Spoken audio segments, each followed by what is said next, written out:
مجید فرقان حمید سورہ حج کے اندر ارشاد فرماتا ہے، آیت نمبر 41 ہے،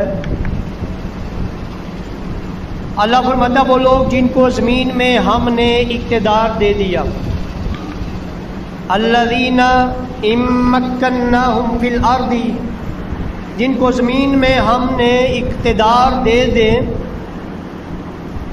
اقاموا الصلاۃ وآتوا الزکاۃ، نماز قائم کریں اور زکوٰۃ ادا کریں،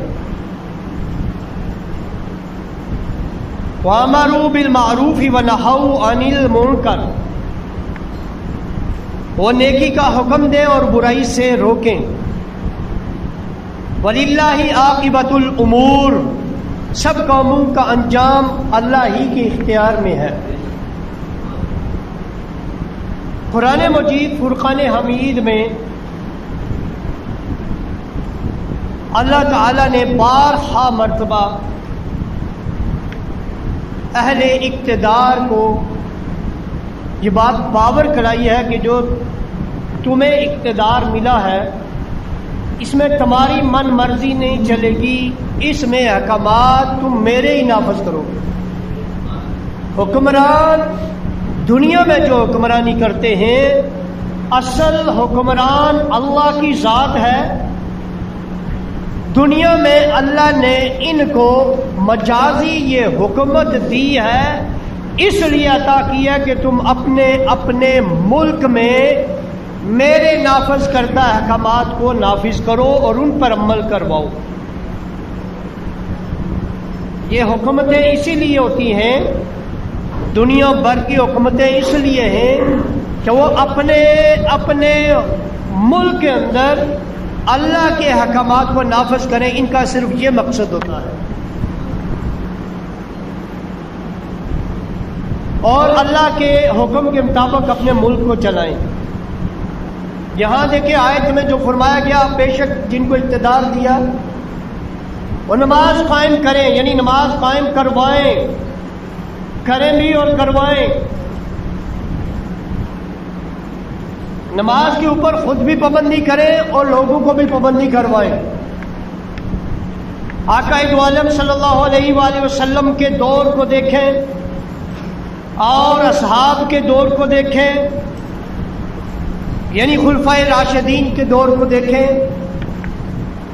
تو آپ کو ان کے دور میں کوئی بندہ بھی ایسا نہیں ملے گا جو بغیر کسی انتہائی مجبوری کے کسی نے نماز قضا کی ہو۔ جو نمازیں ان سے قضا ہوئی ہے وہ بھی ہمارے لیے ایک درس اور سبق تھا کہ اگر قضا ہو جائے تو پھر کرنا کیا ہے، وگرنہ صحابہ کا عقیدہ تو یہ تھا کہ وہ صحابہ یہ کہتے تھے کہ ہم مومن اور کافر میں فرق نماز سے کرتے تھے۔ نماز صحابہ کے دور میں جس طرح آپ زندہ رہنے کے لیے کھانا کھاتے ہیں، ایمان کو سلامت رکھنے کے لیے وہ نماز ادا کرتے تھے، اور یہ حکومت کی ذمہ داری ہے کہ وہ ملک میں یہ نماز بھی لوگوں کو نماز پر پابند کرائے۔ پھر فرمایا اور زکوٰۃ ادا کریں۔ ہمارے ملک کا جو موجودہ صورتحال ہے، اس حوالے سے میں بات کرنا چاہتا ہوں کہ جو موجودہ صورتحال ہے اس میں ایک بڑا فقدان زکوٰۃ کے حوالے سے بھی ہے۔ حضرت ابو بکر صدیق کا دور تھا،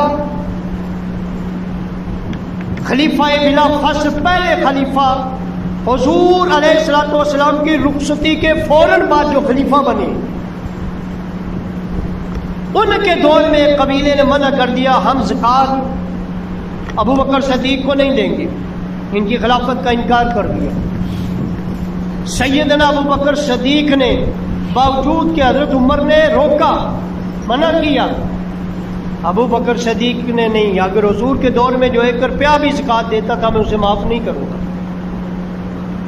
آپ نے احکامات، اللہ کے احکامات کو نافذ کیا، آپ سمجھتے ہیں یہ میری ذمہ داری ہے، اللہ نے میری ڈیوٹی لگائی ہے۔ خالد بن ولید کو سپہ سالار بنا کر بھیجا اور ان کے خلاف قتال کیا۔ زکوٰۃ کوئی نہ دے اس کے خلاف ان کا سر قلم کرنا. آج اگر کوئی ایسا کرے، آپ ہو سکتا ہم میں سے کوئی کہ کتنا ظالم حکمران ہے، بندے نے زکوٰۃ سے انکار کر دیا، اس کا سر قلم کر کے رکھ دیا. ابو بکر صدیق کے بارے میں کیا سوچوں گے؟ ہم تو کہتے ہیں وہ حضور کے بعد بلا فصل خلیفہ ہیں اور خلیفہ برحق ہیں، ان کی ساری خلافت کا لمحہ لمحہ حق پر ہے. تو پھر سوچے کہ انہوں نے زکوٰۃ کے منکرین کے خلاف کس طرح جہاد کیا اور قتال کیا. یہی وجہ ہے کہ ابو بکر صدیق نے حضور کے بعد وہ قدم اٹھایا کہ اس کے فوراً بعد فاروق اعظم کا دور آیا. حیرت کی بات ہے، ابھی اتنا دور نہیں گزرا تھا، فاروق اعظم کا دور آیا. فاروق اعظم کے دور نے وہ دور بھی دیکھا کہ زکوٰۃ دینے والے سونا اور چاندی ہاتھوں میں لے کر پھرتے تھے، زکوٰۃ لینے والا کوئی نظر نہیں آتا تھا. زکوٰۃ دینے والے نکلتے تھے، کوئی زکوٰۃ لینے والا نظر آئے. یہ میں آپ کو بتا رہا ہوں، اگر زکوٰۃ ہی پر عمل درآمد کیا جائے تو ملک میں غربت نہ رہے. فاروق اعظم کے دور میں جب اس پر میرے پاک نبی نے فرمایا تھا عدی بن حاتم کو، بخاری شریف کی حدیث ہے، آدھا حصہ بھی سن لیں، آدھا بعد میں سنا دوں گا، کہ عدی تو دیکھے گا کہ زکوٰۃ دینے والے ہوں گے، لینے والے نہیں ہوں گے. فاروق اعظم کے دور نے وہ دور دیکھ لیا. اور یہی کام حضرت عمر بن عبدالعزیز کے دور میں بھی ہوا، جنہوں نے خلافت راشدہ کی یاد کو تازہ کرایا. آپ سمجھتے تھے عمر بن عبدالعزیز سے پہلے مروان کی اولاد تھی، بنو امیہ کی حکومت تھی، سمجھتے تھے کہ کیا کیا لوگوں کے ساتھ ظلم و ستم ہوئے ہیں. تو آپ نے آ کر، حالانکہ یہ بھی خود بھی بنو امیہ کے تھے، لیکن انہوں نے آ کر سادات کو ان کا حق دلوانے کی کوشش کی اور کرتے رہے. اسی وجہ سے حضرت عمر بن عبدالعزیز کی وہ مخالفت کا بھی سامنا کرنا پڑا کہ آپ نے بنو امیہ کے جو عمرا تھے، ان کو جو مراعات دی جاتی تھی، ان سے آپ نے وہ مراعات کو واپس چھینا اور غربا کا وہ حق دلوایا.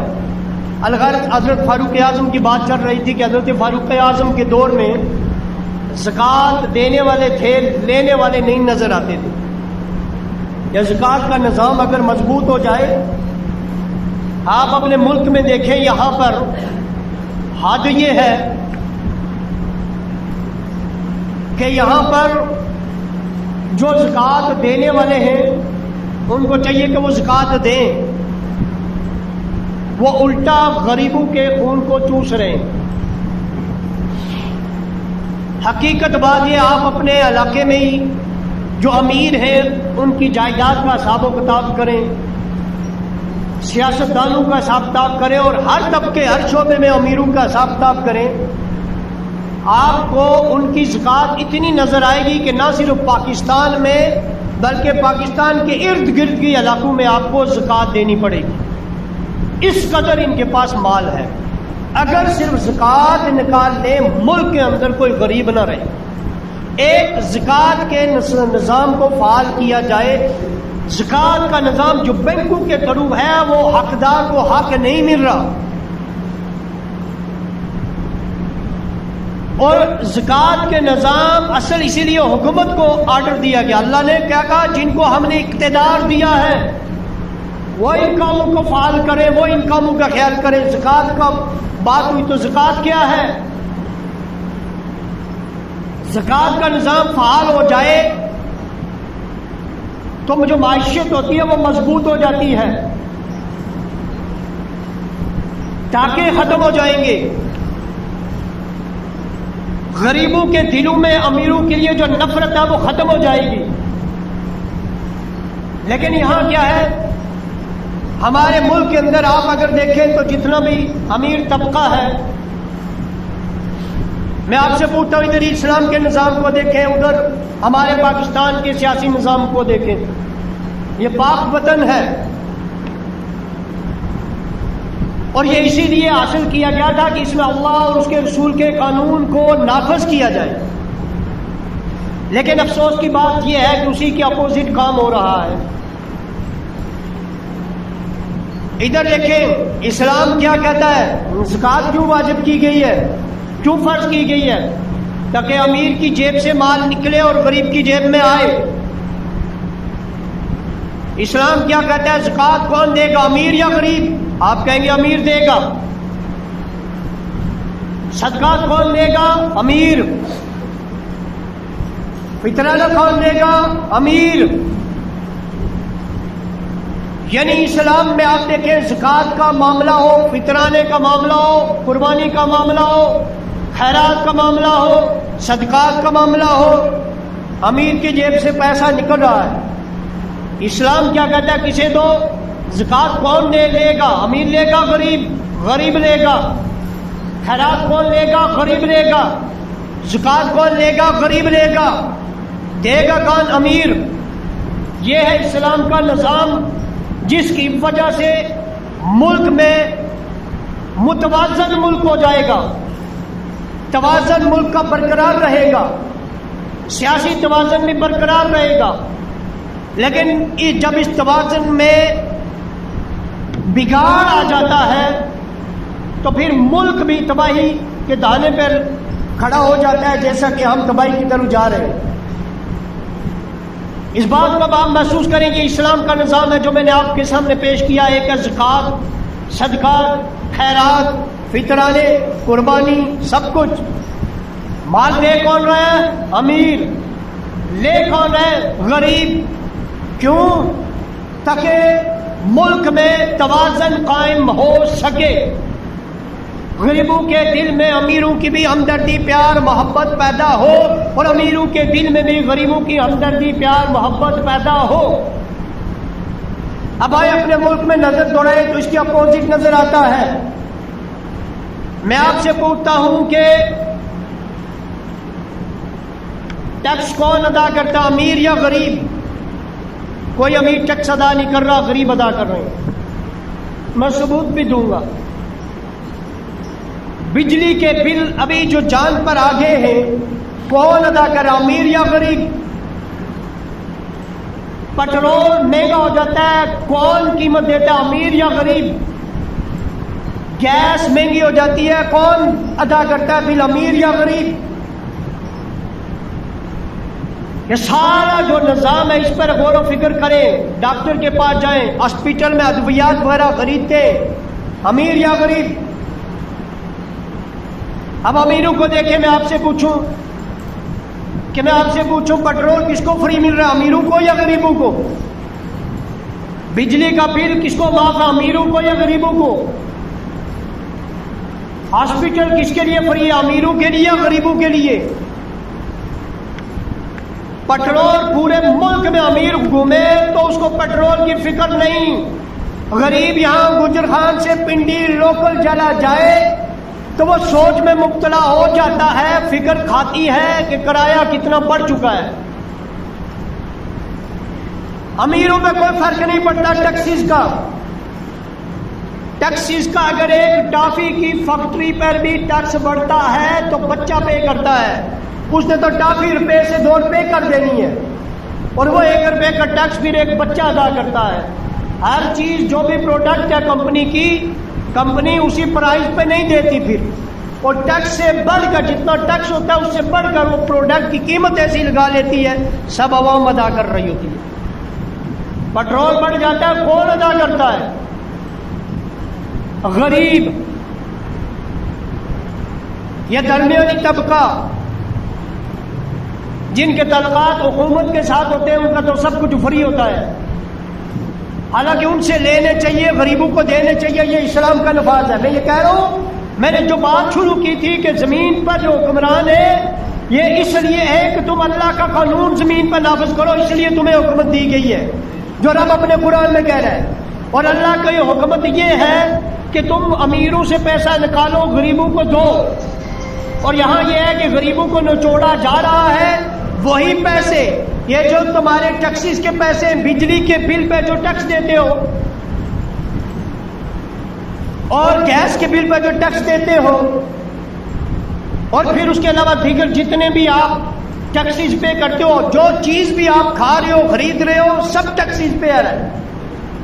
آپ کی مسجد ٹی وی کے ٹیکس سے محفوظ نہیں ہے، مسجد سے بھی ٹی وی ٹیکس لیا جا رہا ہے، بجلی کا بل دیکھ لیں آپ.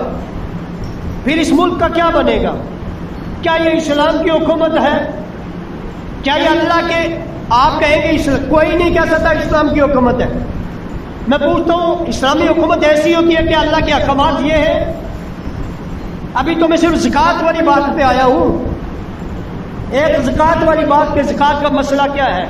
ہمارے ملک کو مالی طور پر مفلوج معیشت کو مفلوج کیا جا رہا ہے. اور یہی نہیں، ابھی آپ دیکھیں کیا پابندیاں لگا رہی ہیں. آج کی بات دیکھ لیں پیٹرول کہاں چڑھ گیا ہے. ایک دم سے کوئی اثر ہی نہیں ہو رہا. بے شرمی کی حدیں ہوتی ہیں اور وہ بھی حکومتیں پھلانگ رہی ہیں. حد درمی کی حدیں حکومتیں پھلانگ رہی ہیں. میں کسی ایک سیاسی پارٹی کو نہیں کہہ رہا. جو بھی اقتدار میں آتے ہیں ان کی آنکھوں پہ پٹی باندھ جاتی ہے. ان کو یہ چیز غریب کی سسکیاں نہ ان کو سنائی دیتی ہے، نہ وہ غریب کی اس حالت کو دیکھ سکتے ہیں. وہ ایک دفعہ میں ڈاکٹر یونس بٹ کو پڑھ رہا تھا، اور ادھر لکھا ہوا تھا بے نظیر کے نزدیک غریب وہ ہے جس کا ڈرائیور بھی غریب ہو،